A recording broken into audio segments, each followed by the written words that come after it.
Hello guys, welcome to this channel. आज जो है हम इंडियन पॉलिटी के वन लाइनर क्वेश्चंस को करेंगे। ये इसका सेकंड पार्ट रहेगा। फर्स्ट पार्ट हम ऑलरेडी कर चुके हैं। तो अगर आप चैनल पर फर्स्ट टाइम विजिट कर रहे हो तो चैनल को सब्सक्राइब कीजिएगा और कंटेंट हेल्पफुल रहेगा तो वीडियो को भी ज़रूर लाइक कीजिएगा। तो चलिए हम फर्स्ट क्वेश्चन देख लेते हैं। पहला क्वेश्चन है, the term of finance commission is. जो फाइनेंस कमीशन है उसका कितना टेन्योर होता है? तो इसका राइट आंसर रहेगा 5 ईयर्स। और फाइनेंस कमीशन रिलेट करता है आर्टिकल 280 से। और अगर हम फाइनेंस कमीशन की एस्टेब्लिशमेंट डेट की बात करें तो आपको याद रखना है 22 नवंबर 1951, राइट। अगला क्वेश्चन है, election commission was established on which date. Election commission है उसको कब जो है उसकी फॉर्मेशन हुई थी? तो इसका राइट आंसर आएगा 25 जन 1950। और अगर हम इलेक्शन कमीशन की बात करें तो उसको डिफाइन किया गया है आर्टिकल 324 में। और अगर हम सुप्रीम कोर्ट की बात करें तो उसकी आपको एस्टेब्लिशमेंट डेट याद रखनी है, वो है 26 जन 1950। और सुप्रीम कोर्ट रिलेट करता है आर्टिकल 124 से, राइट। अगला क्वेश्चन है, the parliament and the constitution are the instruments of. इसका राइट आंसर है लीगल जस्टिस। नेक्स्ट क्वेश्चन है, which of the countries have an unwritten constitution.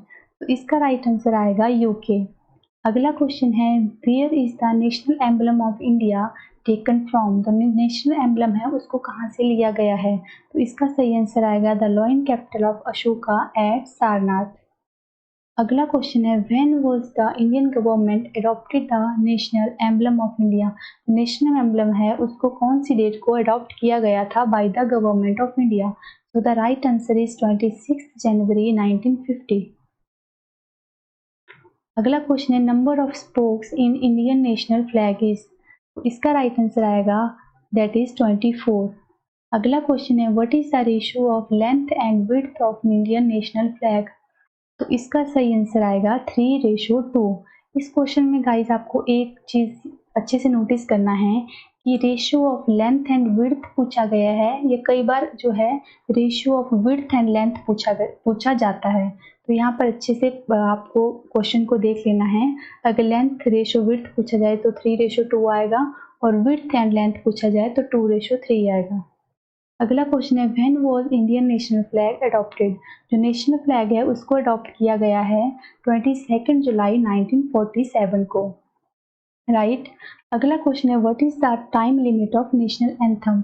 अगर हम नेशनल एंथम की बात करें तो इसकी टाइम लिमिट है 52 सेकेंड। अगला क्वेश्चन है, who wrote the national anthem. तो the right answer is Rabindranath Tagore. और जन गण मन, अगर हम नेशनल एंथम की बात करें तो उसको फर्स्ट टाइम गाया गया था ऑन 27 दिसंबर 1911। और कहाँ पर गाया गया था इसको? In the Calcutta session of INC, जिसके उस टाइम पर प्रेजेंट थे रहीमतुल्ला सयानी, राइट। अगला क्वेश्चन है, वो road the national song of India. जो नेशनल सॉन्ग है उसको किसने लिखा था? तो इसका राइट आंसर है बंकिम चंद्र चटर्जी। और अगर हम इसकी बात करें तो इसको पहली बार कब गाया गया था? तो आपको याद रखना है इन द ईयर 1896। और इसको भी गाया गया था कैलकाटा सेक्शन ऑफ INC, जिसके उस टाइम पर प्रेसिडेंट थे BN Dhar.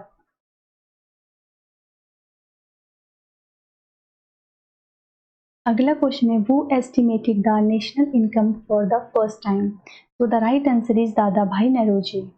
Next question is, who is the first chief justice of supreme court of India.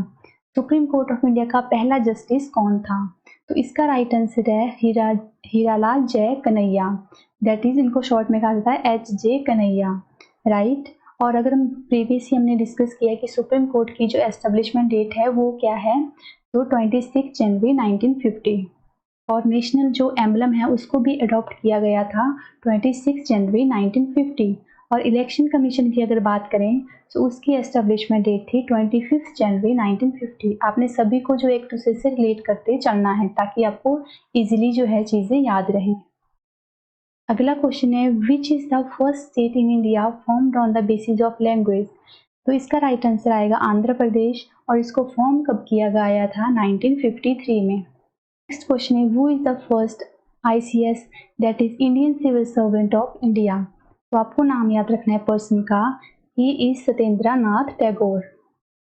अगला क्वेश्चन है taxes belongs to central government. कौन से टैक्सेस हैं जो सेंट्रल गवर्नमेंट के अंडर आते हैं? तो आपको याद रख लेना है, जैसे कि central excise duty, custom duty, income tax, ये सर्विस टैक्स, ये सारे टैक्सेस बिलोंग करते हैं सेंट्रल गवर्नमेंट से। अगला क्वेश्चन है a money bill under the constitution of India tabled in the, right answer is Lok Sabha. और मनी बिल से रिलेट करता है आर्टिकल 110, इसको भी आपने याद रखना है। अगला क्वेश्चन है blank can not be dissolve but can be abolished any time. तो answer of this question is state legislative assembly. अगला क्वेश्चन है the first meeting of constituent assembly is held on the date 9 December 1946। अगला question है the last meeting of the constituent assembly. जो last meeting हुई थी constituent assembly की वो कब हुई थी? तो आपको याद रखना है 24 जनवरी 1950। और अगर हम बात करें national song and national anthem, उसको भी अडॉप्ट किया गया था कॉन्स्टिट्यूएंट असेंबली के द्वारा सेम डेट को, दैट इज 24 जनवरी 1950, राइट। अगला क्वेश्चन है by which amendment act the right to property has been omitted. जैसे कि हमने फंडामेंटल राइट में भी ये क्वेश्चन किया था, जब हमने इंडियन पॉलिटी में फंडामेंटल राइट्स का जो चैप्टर था उस पर एमसीक्यूज किए थे। जैसे कि राइट टू प्रॉपर्टी था, वो पहले क्या था, ये एक फंडामेंटल राइट था। बट अगर हम आज की डेट की बात करें, सो राइट टू प्रॉपर्टी क्या है, ये एक लीगल राइट है, इसको फंडामेंटल राइट से रिमूव कर दिया गया है। तो पूछा जा रहा है कि इस चीज़ को कौन से अमेंडमेंट एक्ट के तहत किया गया था। तो इम्पोर्टेंट क्वेश्चन है, आपको याद रखना है 44th amendment act in the year 1978, right. अगला क्वेश्चन है who is addressed as the chairman of Rajya Sabha. तो the right answer is vice president. जो वाइस प्रेसिडेंट होते हैं वो होते हैं चेयरमैन ऑफ राज्यसभा। अगला क्वेश्चन है from which country the process of impeachment of president of India is taken. So the right answer is USA. हम सभी जानते हैं कि प्रेसिडेंट को रिमूव किया जाता है उसकी पोस्ट से by the process of impeachment, और इम्पीचमेंट का जो प्रोसेस है इसको अडॉप्ट किया गया है कौन सी कंट्री से? सो आपको याद रखना है यूएसए, राइट।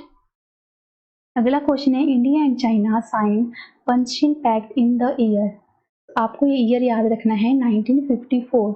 और इसी के साथ आपको एक पॉइंट और याद रख लेना है, इस पर भी क्वेश्चन बनता है, ये इंपॉर्टेंट है कि इंडिया और पाकिस्तान के बीच में जो इंडस वाटर ट्रीटी है वो कब साइन हुई थी? So in the year September 1960, right. अगला क्वेश्चन है how many languages are officially recognized in India. जो ऑफिशियली रिकॉग्नाइज्ड लैंग्वेज है इंडिया में वो कितनी हैं? तो आपको याद रखना है total language are 22 which are officially recognized. और इनको लैंग्वेज को कौन से पार्ट में मेंशन किया गया है? So part 17। और कौन से शेड्यूल के अंडर आती हैं? सो 8th शेड्यूल। जैसे कि 12 शेड्यूल हैं हमारे संविधान में, सो जो 8वां शेड्यूल है उसके अंडर जो ये 22 लैंग्वेज हैं उनको डिफाइन किया गया है, और पार्ट 17 के अंदर। अब आपको याद रखना है कि टोटल लैंग्वेज कितनी है? 22। उसमें से जो 6 लैंग्वेज हैं उनको क्लासिकल लैंग्वेज कहा जाता है। आप हो सके तो इनको याद भी रख सकते हो। वो 6 क्लासिकल लैंग्वेज कौन कौन सी हैं? Tamil, Telugu, Sanskrit, Kannada, Malayalam and Oriya, right. हम अगला क्वेश्चन देखते हैं मैक्सिमम स्ट्रेंथ ऑफ राज्यसभा।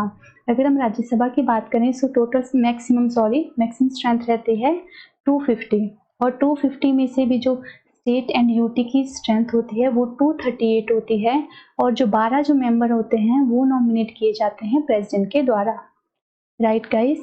और अगर हम लोकसभा की बात करें तो लोकसभा की मैक्सिमम स्ट्रेंथ तो कितनी होती है? 550। पहले 552 होती थी, लेकिन अब की डेट की बात करें तो मैक्सिमम स्ट्रेंथ इज 550, जिसमें से जो है 530 स्टेट से होते हैं और 20 सीट्स जो हैं यूटी से आती हैं, राइट।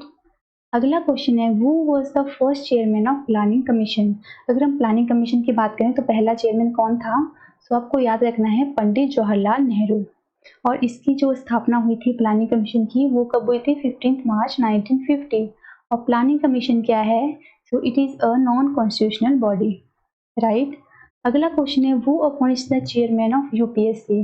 जो यूपीएससी के चेयरमैन होते हैं उनको अपॉइंट किया जाता है गाइस बाय द प्रेसिडेंट, और इनका टेन्योर कितना होता है ये भी आपको पता होना चाहिए। तो इनका टेन्योर होता है यूपीएससी के चेयरमैन का 5 इयर्स और till the age of 65 years, right.